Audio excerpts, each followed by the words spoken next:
नमस्कार मंडळी, श्री स्वामी समर्थ. मी संध्या माझ्या चॅनलमध्ये तुम्हा सर्वांचं खूप खूप मनापासून स्वागत करते. तर बघा मंडळी, 25 जून 2025 बुधवारी आहे दर्श अमावस्या, ज्याला काही ठिकाणी आषाढ अमावस्या सुद्धा म्हणतात. तर बघा मंडळी, ही अमावस्या सुरू होणार आहे 24 तारखेला मंगळवारी सायंकाळी 7 वाजता अमावस्या सुरू होणार आहे आणि 25 तारखेला दुपारी 4:02 अमावस्या संपणार आहे. तर उदय तिथीनुसार अमावस्या ही 25 तारखेचीच ग्राह्य धरली जाणार आहे. त्यामुळे आपल्याला जे काही उपाय सेवा जे काही करायचं आहे ना अमावस्येचं, ते आपल्याला 25 तारखेला 4 वाजेच्या आतच करायचं आहे. तर प्रत्येक अमावस्येला आपण काही उपाय काही सेवा हे करायच्याच असतात. कारण बघा, प्रत्येकाच्या आयुष्यामध्ये काही ना काहीतरी त्रास असतोच. मानसिक असो किंवा शारीरिक असो किंवा पैशाच्या संबंधित असो किंवा मानसिक असो, नोकरीला कोणाला लागत नाहीये किंवा सततचे आजारपण आहे. असे वेगवेगळे समस्या प्रत्येकाच्या आयुष्यामध्ये काही ना काहीतरी अडचणी असतात. आणि जर या अडचणींपासून या समस्येपासून आपल्याला दूर जायचं असेल, हे नष्ट करायचे असतील, तर प्रत्येक अमावस्येला पौर्णिमेला आपण काही उपाय हे करायचे असतात. आणि केल्यामुळे आपल्या घरामध्ये याचा लगेच आपल्याला फायदा दिसून येत असतो. याचा प्रभाव आपल्या घरामध्ये आपल्याला दिसून येत असतो. पण बघा, आता लगेच आपण एखादा उपाय केला आणि त्याचा लगेच आपल्याला फायदा दिसून येईल असं नाही. काय असतं ना, कोणत्याही उपाय कोणतीही सेवा करत असताना ती श्रद्धेने विश्वासाने आपण जेव्हा करतो ना, तेव्हाच त्याचा फायदाही आपल्याला दिसून येत असतो. आणि त्यामध्ये आपल्याला सातत्य ठेवावं लागत असतं. ज्यावेळेस आपण एखादी गोष्ट सातत्याने करत जातो, तर त्याचा फायदा देखील आपल्याला लगेच दिसून येत असतो, त्याचा अनुभव दिसून येत असतो. त्यामुळे आपल्याला प्रत्येक अमावस्येला तुम्ही फक्त करत चला, बघा तुम्हाला तुमच्या घरामध्ये किती फरक जाणवेल. आता कुठले आहेत ते उपाय, कुठल्या आहेत त्या सेवा, हे जाणून घेण्यासाठी व्हिडिओ अगदी शेवटपर्यंत पहा. आणि जर तुम्ही माझ्या चॅनलवरती नवीन असाल तर चॅनलला सबस्क्राईब करा. तर बघा मंडळी, आपण प्रत्येक अमावस्येला आपल्या घरामध्ये स्वच्छता करायची असते. कारण बघा, आपण आपल्या घरामध्ये असलेले जी काही निगेटिव्हिटी आहे ती पूर्ण आपल्याला अमावस्येला आपल्या घरातून ती बाहेर काढायची असते. आणि ज्या वेळेस आपल्या घरातील निगेटिव्हिटी, दरिद्रता, अलक्ष्मी जेव्हा बाहेर जाते ना, तेव्हाच आपल्या घरामध्ये माता लक्ष्मीचं आपल्या घरामध्ये आगमन होत असतं. आणि प्रत्येक अमावस्येला माता लक्ष्मी आपल्या घरामध्ये येत असते. आणि ज्या घरामध्ये स्वच्छता असते त्याच घरामध्ये माता लक्ष्मी प्रवेश करत असते. म्हणून आपल्याला अमावस्येला आपल्या घरातील जी काही जाळं जळमट आहे ती पूर्ण आपल्याला काढून टाकायची आहेत. आपल्या घरामध्ये आपल्याला घर एकदम स्वच्छ करायचं आहे. आणि घर स्वच्छ करत असताना त्यामध्ये पाणी घ्यायचं, पाण्यामध्ये आपल्याला हळद, गोमूत्र टाकायचं आहे. आणि खडे मीठ असताना ते समुद्री मीठ म्हणतात ते टाकायचं. आणि त्याने या पाण्याने आपल्याला आपलं घर नैऋत्य दिशेपासून आपला जो मुख्य दरवाजा आहे तिथपर्यंत आपल्याला ते पुसत आणायचं आहे. आपल्या घरातील जी काही निगेटिव्हिटी आहे ती आपल्याला बाहेर काढायची आहे. सर्व घर स्वच्छ करून घ्यायचं आणि त्याच पाण्याने आपला मुख्य दरवाजा देखील आपल्याला पुसून घ्यायचा आहे. आपला उंबरठा आहे तर तो सुद्धा आपल्याला या पाण्याने स्वच्छ करायचा आहे. आणि त्यानंतर आपल्या मुख्य उंबरठ्यावर आपल्याला हळदीचं लेपन करायचं आहे. बघा, ज्यावेळेस आपण आपल्या उंबरठ्यावर हळदीचं लेपन करतो तर त्यावेळेस आपल्या घरातील जी काही निगेटिव्हिटी आहे ती बाहेर जात असते आणि घरामध्ये माता लक्ष्मी आपल्या घरामध्ये प्रवेश करत असते. म्हणून प्रत्येक पौर्णिमेला, अमावस्येला आपल्याला आपल्या मुख्य जो उंबरठा आहे त्याला आपल्याला हळदीचं लेपन करायचं आहे. आणि बघा, शक्य झाल्यास तर दररोज करायला पाहिजे, पण शक्य होत नाही तर कमीत कमी अमावस्येला, पौर्णिमेला तर आपण करायलाच पाहिजे. त्यानंतर आपल्याला आपल्या उंबरठ्याची देखील पूजन करून घ्यायचं आहे. आपला मुख्य दरवाजा आहे त्याच्यावर सुद्धा आपल्याला हळद कुंकू एकत्र करायचं आणि स्वस्तिक काढायचं आणि त्याचीही देखील आपल्याला पूजा करायची आहे. आणि त्यानंतर आपल्या जो स्वयंपाकघर आहे तर स्वयंपाकघरामध्ये सुद्धा आपल्याला एका भिंतीवर, शक्य झाल्यास पूर्व किंवा पश्चिम भिंतीवर आपल्याला स्वस्तिक काढायचं आहे आणि त्याची देखील आपल्याला पूजा करायची आहे. त्यानंतर तुळशीची पूजा करायची.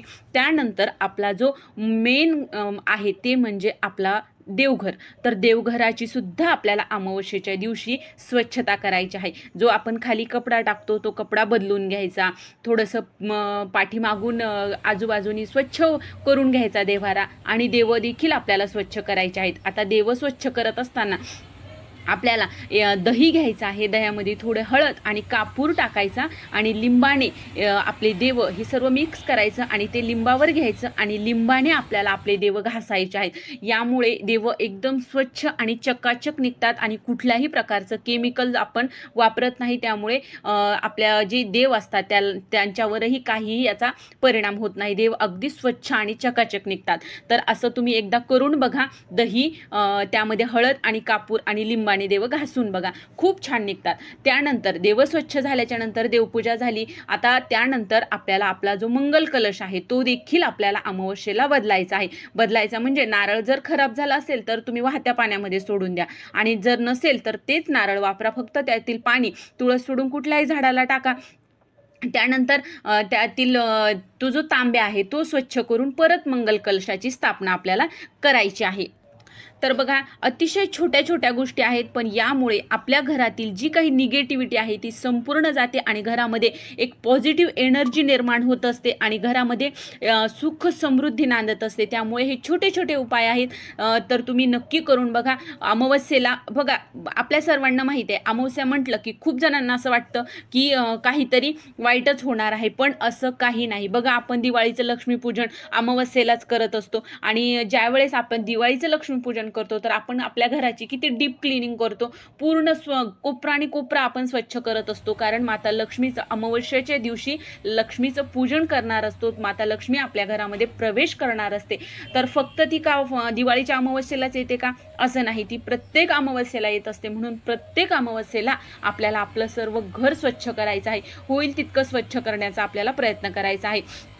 तर बघा, आता ही स्वच्छता झाल्याच्या नंतर त्यानंतर सायंकाळच्या वेळेला आपल्याला एक कणकेचा चौमुखी दिवा देखील करायचा आहे। त्यामध्ये मोहरीचं तेल टाकायचं, कणकेचा दिवा करायचा, त्यामध्ये मोहरीचं तेल टाकायचं, चारही बाजूला वाती जातील अशा 4 वाती लावायच्या आणि तसा दिवा आपल्या मुख्य दरवाजाच्या बाहेर आपल्याला लावायचा आहे। यामुळे आपल्या घरामध्ये कुठल्याही प्रकारचा आजारपण येत नाही आणि आपले पितृ देखील प्रसन्न होतात। त्यानंतर एक अतिशय प्रभावशाली अशी सेवा करायची आहे, यामुळे आपल्या घरामध्ये कुठल्याही प्रकारची करणी बाधा, काही वाईट शक्ती जर काही असेल तर ती सुद्धा निघून जाते आणि घरामध्ये सुख समृद्धी नांदते। तर तो उपाय म्हणजे बघा, पिवळी मोहरी आपल्याला हातात घ्यायची आहे आणि त्यामध्ये आपल्याला आपल्या देवघरामध्ये आपण अगरबत्ती लावतो, तर ती अगरबत्तीची रक्षा त्यामध्ये टाकायची आहे आणि 2 अगरबत्ती आपल्याला देवाच्या समोर लावायच्या, मोहरी हातात घ्यायची आणि नंतर आपल्याला कालभैरवाष्टक 11 वेळा आणि वल्गा सूक्त आपल्या 11 वेळा आपल्या बघा नित्यसेवेच्या ग्रंथामध्ये आपल्याला हे दिलेलं आहे, तर ते पठण करायचं आहे। नंतर जी 2 अगरबत्तीची जी रक्षा खाली पडली तर ती रक्षा त्या मोहरीला चोळायची, अगदी थोडीशी मोहरी घ्यायची, जास्त नाही घेतली तरी चालेल आणि नंतर म्हणणं आपलं ज्यावेळेस वाचन होऊन जाईल वल्गा सूक्त आणि कालभैरवाष्टक, त्यानंतर ही जी मोहरी आहे ही आपल्या घराच्या प्रत्येक कोपऱ्यामध्ये आपल्याला ही मोहरी टाकायची आहे। बघा, अतिशय प्रभावी असा हा उपाय आहे, नक्की तुम्ही करून बघा। ज्या वेळेस हा उपाय करतो त्याच वेळेस आपल्या घरामध्ये एक पॉझिटिव्ह एनर्जी निर्माण झाली आहे हे आपल्याला जाणवतं। तर अतिशय प्रभावी हे छोटे छोटे उपाय आहेत, हे तुम्ही नक्की करून बघा। त्यानंतर 7 कापराच्या वड्या आपल्याला एका पंतीमध्ये घ्यायच्या आहेत, त्यामध्ये 7 लवंगा आणि चिमूटभर आपल्याला काळी किंवा तुम्ही पिवळी सुद्धा मोहरी घेऊ शकता। तर पिवळी मोहरी चिमूटभर घ्यायची आहे, 7 लवंगा आणि कापूर हे एका पंतीमध्ये घ्यायचं आणि ते आपल्याला आपल्या मुख्य दरवाजाचा उंबरठा आहे तर उंबरठ्याच्या मध्यभागी आपल्याला हे प्रज्वलित करायचं आहे। संध्याकाळी बघा, सायंकाळच्या वेळेला 6 ते 8च्या दरम्यान तुम्ही हा उपाय करू शकता आणि ज्यावेळेस आपण हे प्रज्वलित करू त्यावेळेस आपल्याला ओम कालभैरवनाथाय नमः, ओम कालभैरवनाथाय नमः हा मंत्र आपल्याला तिथे म्हणत राहायचा आहे। जोपर्यंत ते जळतंय तोपर्यंत आपल्याला तो मंत्र म्हणायचा आहे। अतिशय प्रभावी आहे, यामुळे कुठल्याही प्रकारचं आपल्या घरामध्ये वाईट शक्ती राहत नाही आणि घरातील आजारपण देखील संपूर्ण कायमस्वरूपी निघून जातं। अतिशय प्रभावी हे छोटे छोटे उपाय आहेत, जे तुम्हाला शक्य होतील तेवढे तुम्ही उपाय करा। आणि तर ही छोटीशी माहिती होती जी मला तुमच्यापर्यंत पोहोचवायची होती। जर तुम्हाला हा व्हिडिओ आवडला असेल तर व्हिडिओला लाईक करा, जास्तीत जास्त लोकांपर्यंत हा व्हिडिओ शेअर करा आणि माझ्या चॅनलला सबस्क्राईब करा। श्री स्वामी समर्थ।